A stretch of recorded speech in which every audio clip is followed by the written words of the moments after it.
जय मसीह की, यीशु मसीह की, यीशु मसीह की। सब कैसे हैं? सब ठीक है? बिल्कुल ठीक है। बहुत खुशी की बात है। कल कितने लोग प्रार्थना में ज्वाइन हो गए थे? कल कितने लोग थे प्रार्थना में? पूरा हाथ उठाया, आधा नहीं, पूरा हाथ उठाना है। कल किस चीज के विषय में बात किए थे? नया सीढ़ी नहीं है, नया पीढ़ी है ना? नया सीढ़ी नहीं है, नया पीढ़ी के बारे में ध्यान किए थे, है ना? नया पीढ़ी को परमेश्वर ने प्रॉमिस किए, जो पुराने पीढ़ी को बताया था और उसको नया पीढ़ी में फिर से परमेश्वर ने याद दिलाई। आज फिर से हम परमेश्वर के वचन के द्वारा कुछ ऐसे बातों को ध्यान करेंगे, क्योंकि आज हर एक मनुष्य के जीवन में एक सवाल है। वो सवाल ये है कि परमेश्वर मेरे जीवन में क्या कर सकते हैं? ठीक है जी, अभी जो है एक न्यू जनरेशन में हम लोग जी रहे हैं ना, एक नया जनरेशन है और विशेष करके फास्ट जनरेशन है। लोग जो कुछ भी सोचते हैं वो चीज़ जो है ना, लोग चाहते हैं कि फास्ट हो जाए, ना कि तुरंत हो जाए। इसलिए देखिएगा, शाम होते ही अधिकतर जवान लोग होटल में नहीं दिखाई देते हैं, घर में नहीं रहेंगे, सभी दोस्त लोग मिलकर कहाँ पर इकट्ठा रहेंगे? फास्ट फूड में। फास्ट फूड जहाँ पर तैयार होता है वहाँ पर क्या करेंगे? इकट्ठा रहेंगे, है कि नहीं? ऑर्डर देंगे, भैया 1 प्लेट चिकन कबाब दे दीजिएगा, 5 प्लेट दे दीजिएगा। 1 मिनट लेट हो जाएगा, बोलेंगे कितना देर लगेगा? आप तो बोर्ड लगाए फास्ट फूड करके, लेकिन बहुत ही देर हो गया है। मांगते ही उनके हाथों में क्या आना चाहिए? आज ऑर्डर आना चाहिए। इसलिए सभी लोग फास्ट फूड के इंतजार में रहते हैं, फास्ट फूड होना चाहिए, है ना? जो कुछ भी होना फास्ट, टाइम नहीं हमारे लिए वेस्ट करने के लिए, है ना? घंटों घंटों समय वेस्ट करेंगे मोबाइल के सामने बैठ के, टीवी के सामने बैठ के, दोस्तों के साथ काली पुकट बात करते हुए, पड़ोसी के साथ इधर का उधर बात करते हुए घंटों समय व्यर्थ कर लेते हैं। लेकिन जब जरूरत के समय होता है वहां पर क्या होना चाहिए? इन लोगों को फास्ट होना चाहिए, क्योंकि हम फास्ट जनरेशन में जीवन बिता रहे हैं। इसलिए देखिएगा, बहुत सारे जवान लोगों के जीवन में भी यही समस्या है। इस फास्ट जनरेशन में हर चीज को तुरंत चाहिए। आज उस समय में शादी माँ बाप नहीं करेंगे तो शादी हो जाता था, लेकिन आजकल जवान लोग क्या कर देते हैं? भाग जाते हैं ना। हाँ देखो, भाग जाते हैं, अपने लाइफ पार्टनर को चुन लेते हैं। माँ बाप का कोई इंतजार नहीं है, माँ बाप का कोई भी यहाँ पर आजकल वैल्यू नहीं है। उन दिनों में एक समय था कि माँ बाप बोलेंगे तो शादी, माँ बाप ढूंढेंगे तो लड़की या लड़का। लेकिन अभी सब लोग अपने अपने जिंदगी को ढूंढ लिए हैं।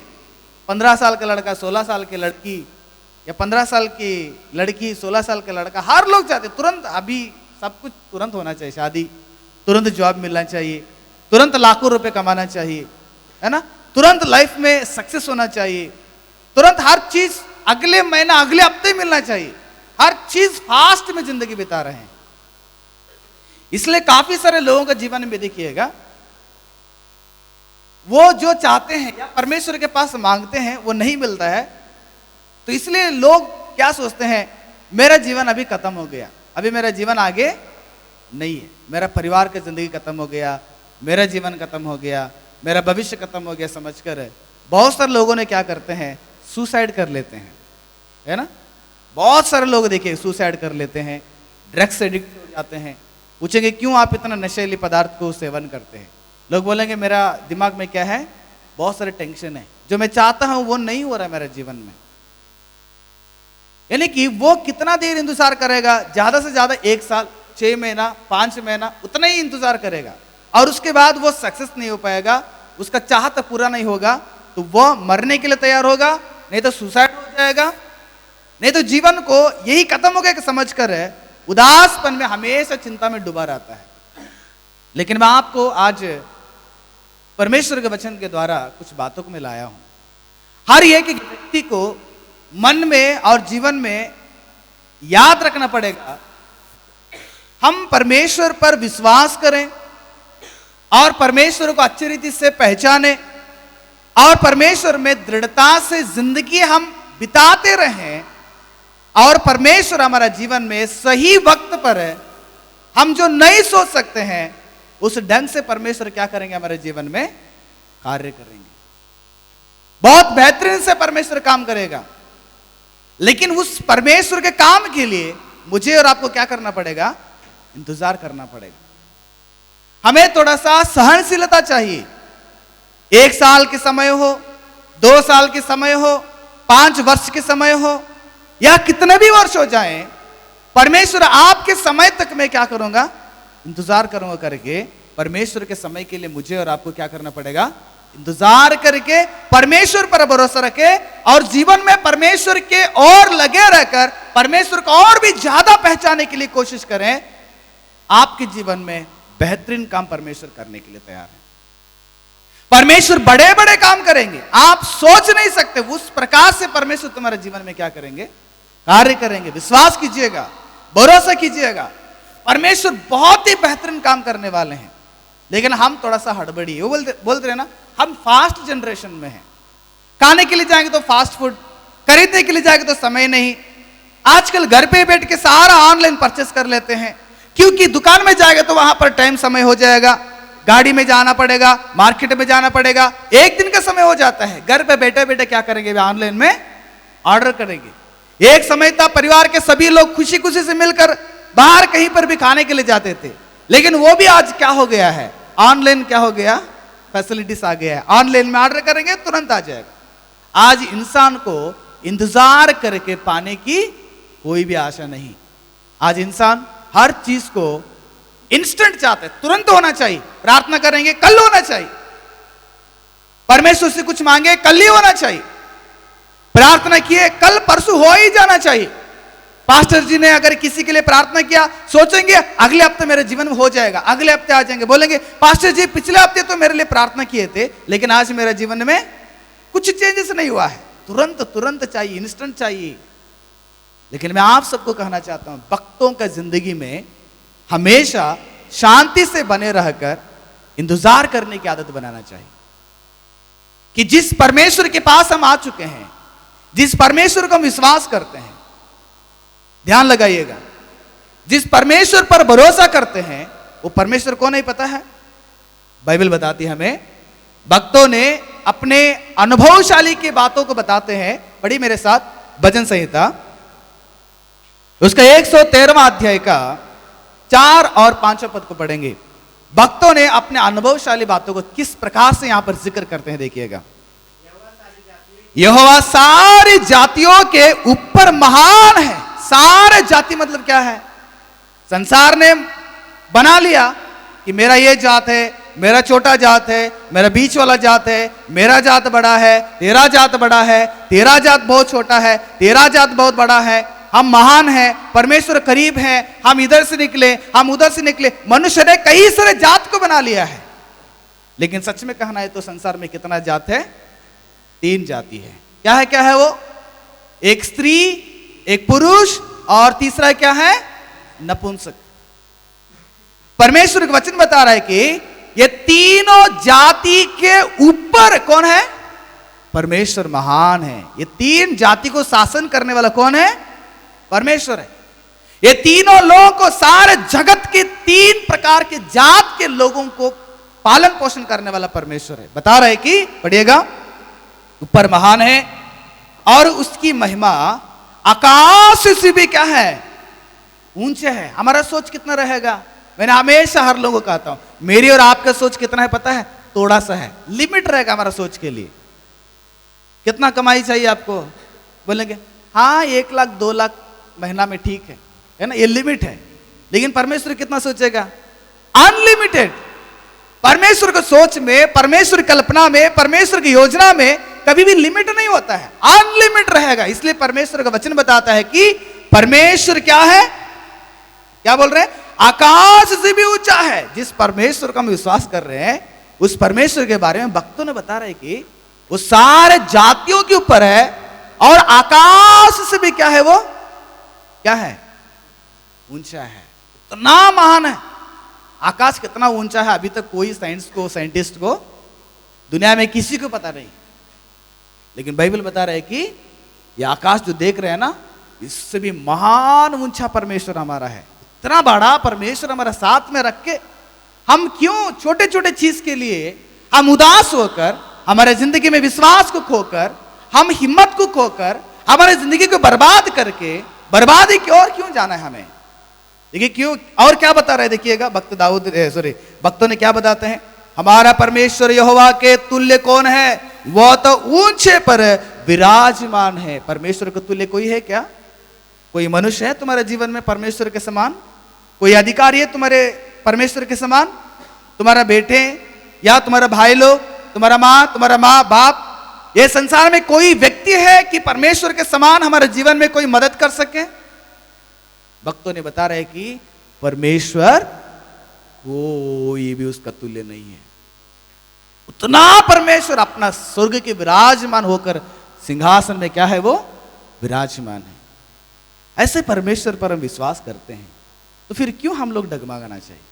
हम क्यों उदास होना चाहिए? क्यों हार जाना चाहिए?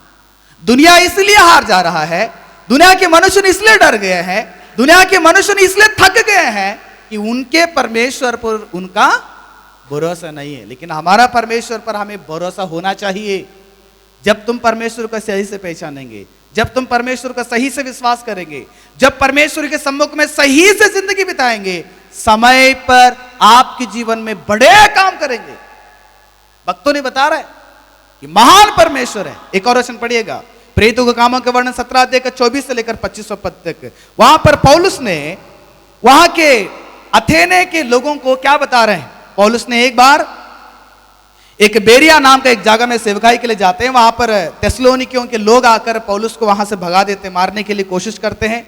लेकिन विश्वासी लोग वहां से उन्हें अथेने नाम का जगह में उन्हें भेज देते हैं। अथेने जगह में रहने वाले कई सारे अन्य लोग जो सच में परमेश्वर को नहीं जानते थे, अंधविश्वास में भटक गए थे, सच्चा परमेश्वर को छोड़कर झूठ के मार्ग में थे, ऐसे लोग को पौलुस ने क्या बताता है परमेश्वर के बारे में? देखिएगा, जिस परमेश्वर ने पृथ्वी और उसकी सब वस्तुओं को बनाया है, वह वस्तुओं को बनाया है, और वह स्वर्ग और पृथ्वी का स्वामी होकर किसने? हमारा परमेश्वर कौन है? सारा सब कुछ बनाया, और पृथ्वी का और क्या है? स्वर्ग का स्वामी, अधिकारी। पृथ्वी का अधिकारी भी वो है, स्वर्ग का अधिकारी भी वो है। इतना महान परमेश्वर पौलुस बता रहे। आप क्या समझे हमारा परमेश्वर के बारे में? जिस परमेश्वर के सम्मुख में हम आ चुके हैं, उस परमेश्वर छोटा मोटा नहीं है। वो परमेश्वर स्वर्ग के अधिकार भी उसके हाथ में है, पृथ्वी का सारा अधिकार उसके हाथ में है, क्योंकि सारा सब कुछ को परमेश्वर ने बनाया है। ऐसे परमेश्वर के पास हम सब लोग आ चुके हैं। पौलुस ने बता रहे कि मैं जिस परमेश्वर पर विश्वास करता हूं, वह परमेश्वर बहुत महान है। वो सारा सब कुछ को बनाया, मनुष्य को बनाया, सृष्टि को बनाया, आसमान को बनाया, चांद को बनाया, आपको बनाया, सब कुछ बनाया है। वो सबका मालिक है, वो सबका स्वामी हो। आज तक परमेश्वर ने सब कुछ चला रहे हैं। आसमान को चला रहे, सूरज को चला रहे, चांद को चला रहे, ताराओं को चला रहे, पक्षियों को चला रहे, है ना? कल मैंने बताया था, परमेश्वर ने अपने मुट्ठी खोल कर क्या करते हैं? उन्हें खिलाते हैं। किन्हें? सारे चिड़ियों को, जानवरों को, जंगल जानवरों को, हमारे घर के जानवरों को, हर जानवर को उनको खिलाते। इतनी महान परमेश्वर। अब जानते कभी इस परमेश्वर को? हम जानते हैं क्या? कभी सोचे थे कि परमेश्वर ऐसे भी है क्या? तो फिर हम जान कर, तो फिर क्यों छोटे छोटे चीज के लिए मतलब उदास होना चाहिए?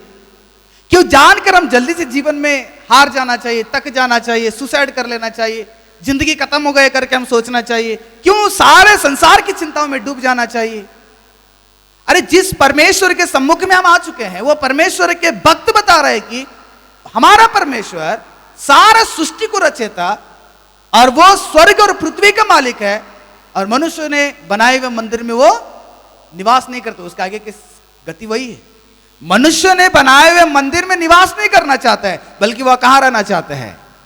यहां पर। इतना बड़ा परमेश्वर, इतने बड़ी बड़ी मंदिर को परमेश्वर मनुष्य ने बना दिया, लेकिन परमेश्वर बता रहे कि इन सारे मंदिरों में मैं नहीं रहना चाहता हूं, बल्कि मैं कहां पर रहना चाहता हूं।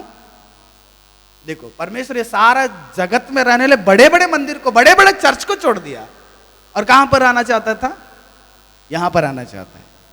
तो सोच लीजिएगा, इतनी बड़ी जगह को छोड़कर मेरे अंदर, आपके अंदर अगर आना चाहता है परमेश्वर, तो हमारे बारे में कितना सोचता है परमेश्वर, है ना? सोचता है कि नहीं सोचता है? जरूर सोचता है।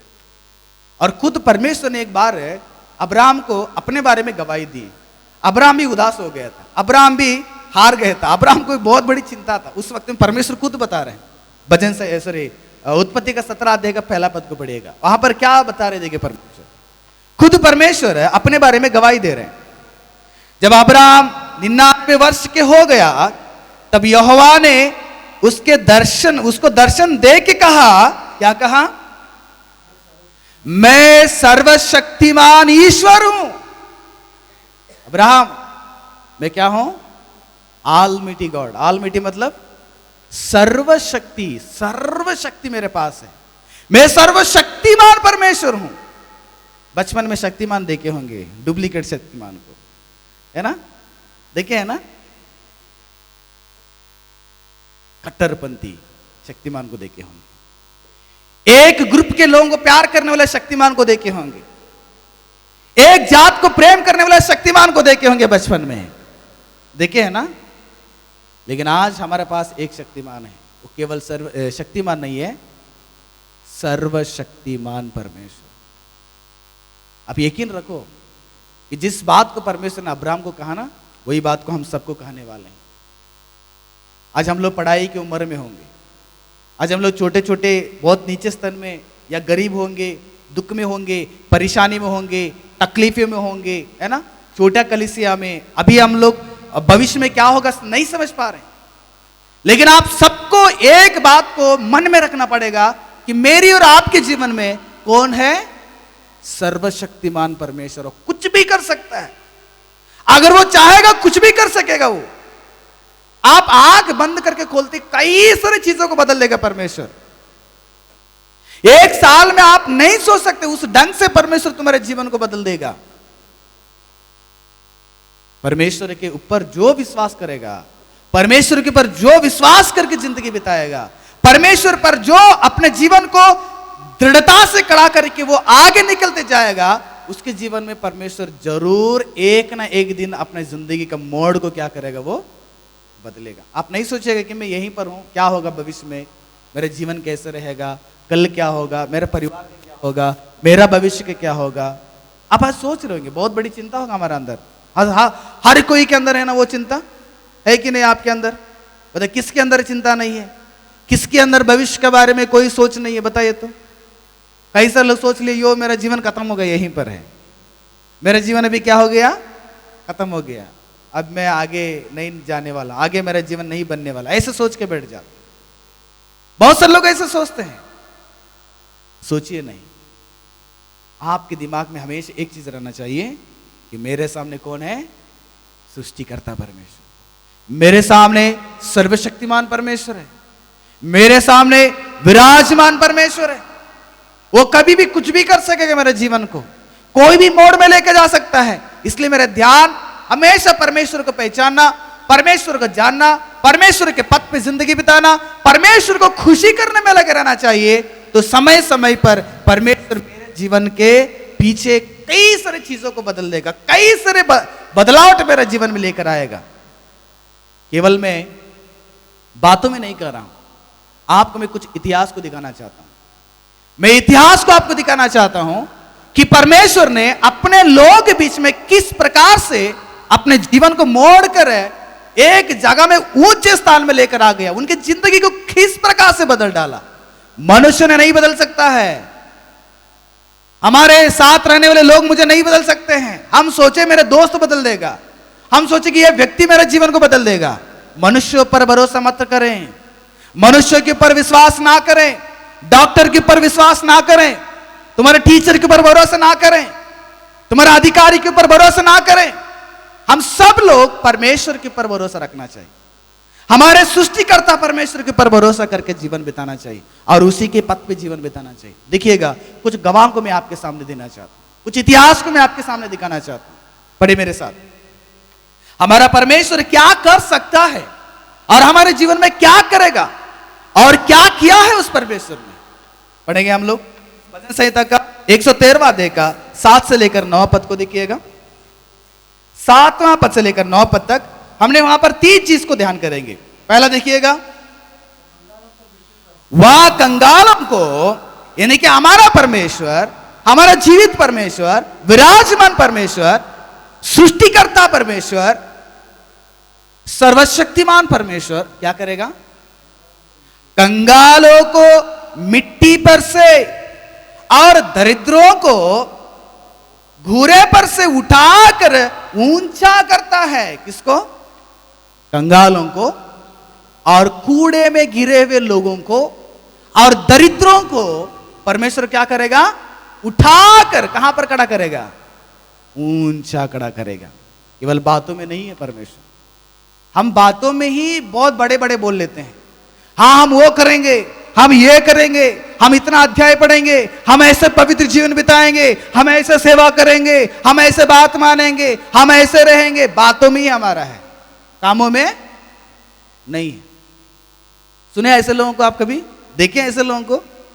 मैंने बहुत सारे लोगों को देखा हूं, कहेंगे मैं ऐसे रहूंगा, लेकिन रहेगा नहीं ऐसे। वो केवल बातों में है ना? है कि नहीं? बातों वाले नहीं चाहिए, काम वाले आदमी होना चाहिए।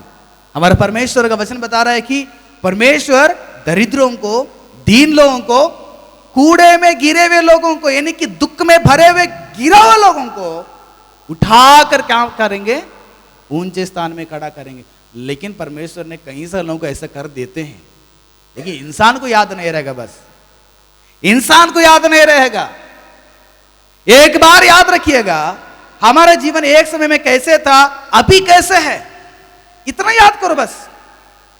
हम अभी परमेश्वर की कृपा से, परमेश्वर की दया से मेरा जीवन कहां था और मैं अभी इस वक्त में कहां पर हूं, वहां से यहां तक लाया है और यहां से परमेश्वर और भी लेके जाने वाला है। हम भूल गए हैं, लेकिन परमेश्वर नहीं भूला है। परमेश्वर ने मनुष्यों को क्या करेंगे? नीचे से दरिद्रों को, गरीबों को, कष्ट में रहने वाले लोगों को, चिंता में दबे हुए लोगों को उठाकर ऊंचे स्थान में खड़ा करेंगे परमेश्वर। हमें विश्वास रखना चाहिए, मेरे जीवन परमेश्वर कुछ भी कर सकते हैं। परमेश्वर वो कुछ नहीं, इंसान उसको समाज देखकर सोचेगा ये तो ये वो लड़का है, ये आदमी है, ये परिवार है, आपको शून्य समझेगा। लेकिन परमेश्वर बता रहा है कि तुम्हें, जो संसार आपको नहीं पहचान पा रहा है, संसार आपको बहुत हल्के में ले रहा है, आपके समाज आपको हल्के में ले रहा है, परमेश्वर बता रहा है कि मैं आपको उठाकर जो समाज में प्रधान लोग हैं, जो तुम्हारे सामने बड़े लोग हैं, उनके जगह में क्या करूंगा? उनके समान खड़ा करूंगा। भक्त दाऊद ने उसको कबूल कर लिया। दाऊद ने भेड़ बकरी चराने वाले एक व्यक्ति था। उनके घर के लोग सोचते थे कि ये आदमी नाटा है, कुछ नहीं कर पाएगा। सामुएल नबी ने आकर राजा को नियुक्त करने के वक्त में, जब साउल के राजगद्दी छूट गया, सामुएल ने आकर दाऊद के परिवार में चला जाते हैं। जाने के बाद दाऊद के सभी भाई लोगों को सामुएल ने देखता है, ये बनेगा, ये बनेगा, ये बनेगा। परमेश्वर ने क्या कर दिया? उन्हें हटा दिया। ये नहीं, वो नहीं, ये नहीं। सामुएल को कंफ्यूजन हो गया। जितने दाऊद के भाई लोग थे सबको वहां पर आ गए, लेकिन दाऊद अभी तक नहीं था। सामुएल को कंफ्यूजन है, और कोई है क्या तुम्हारे परिवार में? तब दाऊद के बाप क्या बोलते हैं? हाँ एक और है। वो कहां पर है? भेड़ बकरी चराने के लिए गया है। तो सामुएल ने कहा ठीक है चलो उसको बुलाइएगा। सामुएल ने चला गया। परमेश्वर ने क्या कर दिया? इसको, सामुएल इसको क्या कर देना? अभिषेक कर दो। जब अभिषेक हो गया, जब एला में युद्ध करने के लिए चला गए, साउल के समय में है ना, चला गए थे और युद्ध करने के लिए तैयार हो गए थे। वहां पर गोलियात ने सारे इस्राएलियों को ठट्टा करने लगा। दाऊद ने खड़ा हो गए थे। दाऊद के भाई लोग क्या सोच रहे थे? वहां पर क्या सोच रहे दाऊद के भाई लोग? तुम हो जाएगा, तुमसे हो जाएगा दाऊद से गोलियत को मारने के लिए, हो जाएगा तुमसे, जाओ तुम भेड़ बकरी चलाओ, इधर तुम्हारा काम क्या है, ऐसा टट्टा करने लगे। साउल के पास चला गए, मैं उससे लड़ूंगा। तुम लड़ेगा, चलो। साउल अग्री हो गया और ये चला गया। और वहां पर कौन है सामने? गोलियात। गोलियात खड़ा हो गया। गोलियात बोल रहा है कि कुत्ता को जैसे भगाते ऐसे आया है, बहुत मजाक करने लगा, उसको भी मार डाला। आखिर में दाऊद ने जब राजा बन गया, एक दिन बैठकर परमेश्वर के सम्मुख में प्रार्थना करने लगा। जब राजा बनने के अनुभव होने के बाद, राजगद्दी मतलब बलवंत होने के बाद, अपने जिंदगी का आखिरी क्षण में, अपने जीवन का एक बहुमूल्य समय में दाऊद ने बैठकर परमेश्वर से प्रार्थना कर रहे हैं। परमेश्वर से क्या प्रार्थना कर रहे हैं पता है? पहला इतिहास का 17वां अध्याय का 16 पद है। दाऊद क्या बता रहा है? तब दाऊद राजा भीतर जाकर यहोवा के सम्मुख बैठा और कहने लगा, हे यहोवा परमेश्वर, मैं क्या हूं और मेरा घराना क्या है कि तूने मुझे यहां तक पहुंचाया है? परमेश्वर मैं क्या हूं, मैं कौन हूं, मेरा घर कहां पर है? हम तो बहुत छोटे लोग हैं, मैं तो भेड़ बकरी चराने वाला था, मैं तो कुछ नहीं था, आपने यहां पर लेकर गया। परमेश्वर बता रहे कि हां, मैं कुछ भी कर सकता हूं। आप अनपढ़ है क्या? मैं आपको लेकर कुछ भी कर सकता हूं। आपको समाज ने दबाया है क्या? आपको लेकर मैं कुछ भी कर सकता हूं। आपके पास टैलेंट नहीं है क्या? मैं आपको लेकर कुछ भी कर सकता हूं। आप जीरो है क्या? मैं आपको लेकर कुछ भी कर सकता हूं। दाऊद को भेड़ बकरी चराने वाले एक लड़का को लाखों इज़राइलियों को पालन पोषण करने के राजा बना दिया परमेश्वर ने। वहां से वहां तक लेकर आ गया। इतिहास हमें गवाह देता है कि परमेश्वर एक व्यक्ति के जीवन में कुछ भी कर सकता है। दाऊद के जीवन में कार्य किया परमेश्वर, आपके घराने के लोगों के अंदर भी क्या करेंगे? काम करेंगे। उदास नहीं होना चाहिए। हमारे जीवन के पीछे परमेश्वर की सबसे बड़ी योजना रहता है। परमेश्वर के भक्त बता रहा है कि दीन लोगों को, क्या लिखा है 8वें पद में? प्रधानों के संग, अर्थात अपनी प्रजा के प्रधानों के संग क्या करेगा परमेश्वर? मिट्टी से उठाकर खड़ा करेंगे, दरिद्रों को खड़ा करेंगे। हमारे पास कुछ नहीं होगा, हमें लोग नहीं पहचानते होंगे, लेकिन परमेश्वर हमारे जीवन में काम करेंगे, यकीन रखिए। देखिए एक और 9 पद में क्या लिखा गया है? वह यानी कि परमेश्वर बांझ को घर में लड़कों की आनंद करने वाली माता बनाता है। हमारा परमेश्वर क्या करता है? फास्ट में चाहिए, तुरंत चाहिए, उदास होकर, व्याकुल होकर, दुनिया में अपने जीवन को खत्म करने वाले, दुनिया में बहुत ही दुख से जीवन बिताने वाले, उन सबको परमेश्वर के भक्त बता रहे कि हमारा परमेश्वर जो सर्वशक्तिमान है, वह समय पर वह आपके जीवन में कुछ भी करेगा, महान काम करेगा। दरिद्रों को उठाएगा, दीनों को उठाएगा, कूड़े में कष्ट में गिरे हुए लोगों को उठाकर ऊंचा प्रधानों के साथ बैठाएगा, ऊंचा करेगा। और यहां तक भी परमेश्वर एक बांझ औरत को क्या करेगा? परमेश्वर उनके घर में लड़कों को देगा, यानी कि बांझ से छुटकारा देगा परमेश्वर। आज दुनिया में देखिएगा, डॉक्टर के पास कई हजारों के हिसाब से औरत लोग जाते हैं। इसे डॉक्टर, मेरे लिए बच्चे नहीं हो रहे, मेरे परिवार में मैं बांझ हो गया, सारे समाज के लोग मुझे टट्टा करते हैं, मेरे घर के लोग मुझे टट्टा करते हैं। हम 10 साल से, 15 साल से, 8 साल से बच्चे के लिए तड़प रहे हैं। हमारे जीवन क्या होगा? लोग परिवार में बच्चे पाने के लिए कई औरत लोग, कई बहन लोग डॉक्टर के पास जाते हैं, इलाज के लिए पास जाते हैं, दवा के पास जाते हैं, नहीं हो पा रहा है। प्रिय, आप यकीन रखिएगा, परमेश्वर बता रहे कि आप सही समय पर इंतजार करेंगे, अगर परमेश्वर भरोसा करेंगे, सुखी हुई तुम्हारी जिंदगी में क्या करेगा परमेश्वर? एक नया जीवन देने के लिए तैयार है। परमेश्वर बोल रहे हैं कि परमेश्वर के दास बता रहे, बांझ को घर में लड़कों के आनंद करने वाली माता बनाएगा। बांझ को माता बनाएगा परमेश्वर ने। एक बोला, केवल बोलने की बात नहीं है, मैं फिर से बता रहा हूं आपको, मैं हकीकत को दिखाना चाहता हूं। जब दाऊद ने, अब्राहम ने 99 वर्ष का था, परमेश्वर के दूत ने आकर कहा, अब्राहम तुझे एक बेटा उत्पन्न होने वाला है। कितना उम्र में? 99 था। तो उस वक्त में अब्राहम ने क्या किया पता है? क्या किया होगा? पढ़िए उस वचन को, उत्पत्ति के 17 अध्याय 17 पद को। तब इब्राहिम मुंह के बल गिर पड़ा और क्या करने लगा? हंसने लगा। कितना उम्र में? 99 उम्र में। 17 अध्याय पहला पद। 99 उम्र में परमेश्वर ने कहा, मैं सर्वशक्तिमान हूं अब्राहम, मैं आपको दूंगा तो दूंगा, मेरा प्रॉमिस मैं कभी नहीं भूलूंगा, मैं कुछ भी कर सकता हूं, कभी भी कर सकता हूं। तो बात आते आते आते आते 17 पद में अब्राहम ने क्या करने लगा? हंसने लगा परमेश्वर के बात को। हे प्रभु, आप मजाक मत करना कि मेरा उम्र कितना है? 99 है। मेरा पत्नी भी क्या हो गई है? बुढ़ी हो गई है, हमारे अंदर बच्चे को देंगे। अब्राहम मुंह बंद रख, आप मुंह बंद रख। मैं हूं, कौन हूं मैं आप नहीं हूं, मैं अब्राहम नहीं हूं, मैं आपके सोच के अनुसार काम नहीं करूंगा, मैं सर्वशक्तिमान परमेश्वर हूं। एक समय जमीन नहीं था, कहती ही जमीन उत्पन्न हो गया। एक समय में आसमान नहीं था, अब कहती ही आसमान उत्पन्न हो गया। एक समय में सूरज नहीं था, चांद नहीं था, ताराएं नहीं थे, समुद्र नहीं था, नदियां नहीं थे, प्राणी नहीं था, पक्षी नहीं था, पेड़ पौधा कुछ भी नहीं था। मेरा मुंह के शब्दों से यह सारा सब कुछ उत्पन्न हुआ है। आपके सोच के अनुसार मैं नहीं काम करूंगा, मेरा सोच अलग होता है, मेरा कार्य अलग हो जाता है, मेरा योजना ही कुछ और अलग हो जाता है, मेरा मार्ग कुछ और अलग हो जाता है। आप हंसना नहीं, आपको मैं क्या करूंगा बेटा? दूंगा। मिला है कि नहीं मिला अब्राहम को? सारा को बच्चे हो गए कि नहीं हुआ? सारा को इसहाक नाम का बेटा क्या हो गया?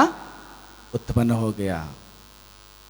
बांझ सारा के जीवन में मां बन गई है ना। भक्त ने यहां पर बता दिया, परमेश्वर ने, जिस परमेश्वर सर्वशक्तिमान है वो बांझ को माता बनाएगा, उनको लड़कों को देकर माता बनाएगा।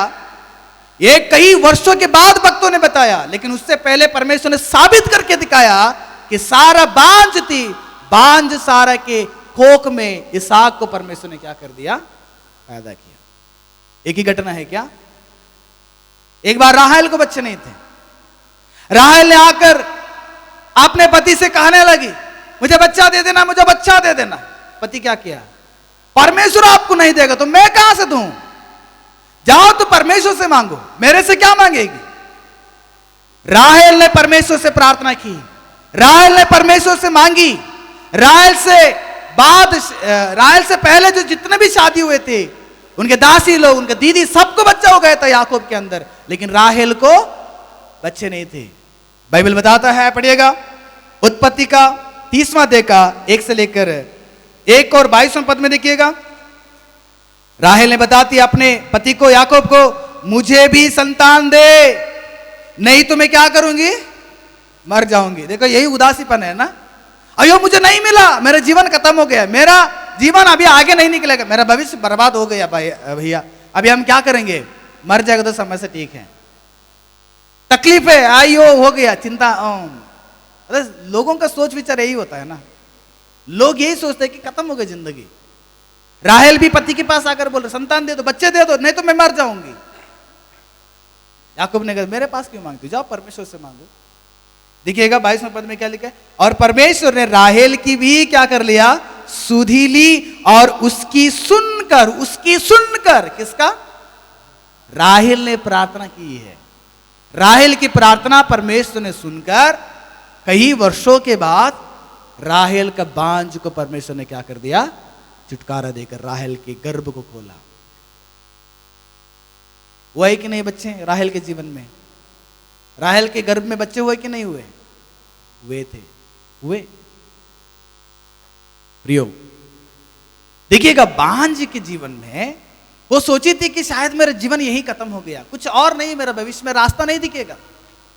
लेकिन उसके आंखों के नजर में जो बंद था रास्ता, उसको परमेश्वर ने क्या कर दिया? खोल के रखा। कुछ भी कर सकता है परमेश्वर। हन्ना को एक बार देखिएगा, हन्ना के जीवन में कई सारे लोग ठट्टा करने लगे, तो बांझ हो गए, तुम बच्चे नहीं होंगे, ऐसे ऐसे बहुत मजाक करने लगे। हन्ना एक दिन परमेश्वर के सम्मुख में मंदिर में जाकर क्या करने लगी? बिलक बिलक कर रोने लगी, अंदर से बहुत दुखी होकर परमेश्वर से विनती करने लगी।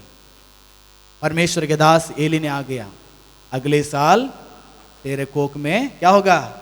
तो अगले साल जब इधर आएगी ना तो बच्चे को लेके आएगी। आई कि नहीं आई? जाके पढ़ लीजिए, इतिहास हमें गवाह देता है कि उनके जीवन में परमेश्वर इतना बढ़िया काम किया है। क्या मेरे जीवन में नहीं करेगा? क्या आपके जीवन में नहीं करेगा? नहीं करेगा। उनके जीवन में जरूर काम करेगा जो उस परमेश्वर पर विश्वास करते हैं।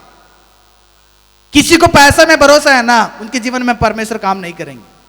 किसी को अधिकार में अगर भरोसा है ना, उनके जीवन में परमेश्वर नहीं काम करेंगे। किसी को नौकरी में भरोसा है ना, परमेश्वर उनके जीवन में काम नहीं करेंगे। परमेश्वर मनुष्यों पर भरोसा, पढ़ाई पर भरोसा, जमीन में भरोसा, संपत्ति में भरोसा, अपने कुर्सी में भरोसा, अपने संसार की घमंड की जीविका के घमंड में भरोसा रहेगा, उनके जीवन परमेश्वर कुछ भी काम नहीं करेगा। परमेश्वर उन्हीं के जीवन में काम करेगा जो व्यक्ति परमेश्वर पर भरोसा रखते हैं, परमेश्वर को ज्यादा जानेंगे, परमेश्वर के ज्यादा करीब होकर जिंदगी बिताएंगे, उन्हीं के जीवन में परमेश्वर क्या करेंगे? काम करेंगे। हन्ना के पास कितने थे, लेकिन आखिरी में कहां पर आ गई? वो परमेश्वर के सम्मुख में आ गई। राहेल ने याकूब के पास चला गए थे, याकूब ने बताने के बाद राहेल कहां पर चला गई? परमेश्वर के पास चला गई। अब्राहम के पास भी कई सारे ढेर सारे था धन संपत्ति, डॉक्टर से कुछ नहीं हुआ, लेकिन अब्राहम ने विश्वास किया कि परमेश्वर मुझे क्या करेगा? देगा। विश्वास किया था ना, विश्वास की वजह से ना, विश्वास का क्या है? वो पितामह बन गया। जी प्रियो, हमारे जीवन में परमेश्वर कुछ भी कर सकते हैं, कभी भी। आप ये मत सोचिए कि मैं कुछ नहीं कर सकता, मुझे परमेश्वर इस्तेमाल नहीं करेंगे करके। आप कौन हो आप भूल जाओ, अपने आप को परमेश्वर के हाथ में क्या करना? सरेंडर कर दो। परमेश्वर बहुत बड़े काम करेंगे। देख, कुछ और पढ़ेंगे हम लोग। भजन संहिता 114 अध्याय का 3 पद देखिएगा। परमेश्वर, महान परमेश्वर क्या क्या कर सकते हैं? भजन संहिता का 114 अध्याय का 3 पद देखिएगा। समुंदर देख कर भागा। किसको देख कर भागा? अभी कुत्ता भूखते रहेगा, हाथ में पत्थर ले लेंगे तो झुक के कैसे रहेगा कुत्ता? इधर से दिखाई नहीं, ऐसे भाग जाएगा वो, है ना। भौंकने वाला कुत्ता को डंडा ले लीजिएगा, कैसे रहे कुत्ता? भाग जाएगा। बूंच क्या करेगा? ऐसे हिला के कर करेगा ना, ऐसे रहेगा कि नहीं रहेगा? बाइबल बताता है कि हमारे सर्वशक्तिमान परमेश्वर को देखते ही, उसके आवाज को सुनते ही समुद्र क्या करेगा? बाप रे, क्या करेगा? समुद्र भाग जाएगा। वो उसको पता चला मेरा बनाया हुआ परमेश्वर क्या हो गया है? आ गया। अभी मेरा काम कोई भी नहीं चलता है। समुद्र के सामने जाके खड़ा हो जाएगा। कितने लोग गए हैं समुद्र में? पहली बार जब मैं समुद्र कारवार डिस्ट्रिक्ट में देखा था, कर्नाटक में, मेरे अंकल ने मुझे समुद्र के पास लेके जाने के लिए, जब मैं 8th क्लास स्टैंडर्ड पढ़ रहा था, जब लेके जाते समय में समुद्र के लहरें मुझे लगभग आधा किलोमीटर दूर से सुनाई देता था, सर्र बर्र करके आवाज से। तब उस वक्त में सुनकर मैं मेरा अंकल से पूछा, अंकल क्या है इतना साउंड आ रहा है? अल ये समुद्र की आवाज है। मैं सोचा समुद्र में कोई काम कर रहा होगा इसलिए आवाज आ रहा है। समुद्र की ठीक सामने मैंने चला गया, जस्ट 100-200 मीटर था, वहां पर तो और भी ज्यादा आवाज आ रहा था। मैंने सोचा इतना आवाज आता समुद्र का। जब समुद्र को मैं देख रहा हूं, अंकल को पूछ रहा, अंकल समुद्र कहां है? क्यों? हमने नदी देखे हैं ना, नदी देखे हैं, तालाब देखे हैं, पानी दिखता है और उसके बाद एक घर सब दिखता है। समुद्र को देख रहा हूं, उधर तो कुछ दिख नहीं रहा है, आसमान। मैंने सोचा वो आसमान है। और समुद्र के पास जाकर खड़ा हो गए। चाचा बोल दिए मेरा अंकल, जाओ थोड़ा सा पानी में खड़ा हो जाओ। मेरा हाथ पैर क्या हो रहा है? तरतरा रहा है, क्योंकि समुद्र की आवाज, समुद्र के लहरें, समुद्र का वो साइज को देखकर है बहुत घबरा गया। फर्स्ट टाइम जब मैं देखा था उसको। मनुष्यों ने समुद्र को देख के हम डर जाते, इतना बड़ा समुद्र, इतना बड़ा लहर है। एक भाई ने मुझे बोल रहा था, सुनामी की लहरें जब ऊपर से उठ के, जब पहली बार सुनामी का लहर उठता है, उस वक्त में वो आंखों से देखा था। वो आदमी देखकर भाग के भागा भागा भागा भागा। भागकर जान बचा लिया था। उस आदमी ने मुझे कहने लगा, बाप रे बहुत भयानक था वो परिस्थिति। हम समुद्र को देख के डरते हैं, समुद्र की आवाज को सुनकर डरते हैं, समुद्र को लहरों को सुनकर देख कर डर जाते हैं। लेकिन बाइबल बताता है जिस समुद्र से आप डर रहे हैं ना, वो समुद्र किसको देख के डरता है? हमारा सर्वशक्तिमान यहोवा प्रभु यीशु मसीह को देख के डरता है ना। समस्या को देख के हम डरते हैं, तकलीफों को देख के डरते हैं, बीमारी को देख के डरते हैं, भविष्य को लेकर डरते हैं, हम उसको डरते हैं। लेकिन वो सारा चीज किसको डर रहा है? हमारा परमेश्वर को देख के डर रहा है। बाइबल बता रहा है कि समुद्र परमेश्वर को देखकर क्या करता है? वो भाग जाता है। मैं फिर से बता रहा हूं, मैं कहानी नहीं बता रहा हूं, मैं इतिहास बताता हूं। इस्राएल के लोगों को परमेश्वर ने मिस्र देश से जब लेकर आया था, इनको रास्ता नहीं दिख रहा था, तो मूसा को परमेश्वर ने कहा तुम्हारे डंडा को दिखा दो। क्या करते? मूसा ने डंडा को दिखाया, क्या हो गया? लाल समुंदर दो भाग हो गया, क्योंकि परमेश्वर की आज्ञा वहां पर आ चुका है समुंदर को। समुंदर मेरा दास जैसे डंडा दिखाएगा वैसे तो क्या करना है? साइड में हट जाओ, रास्ता छोड़ दो।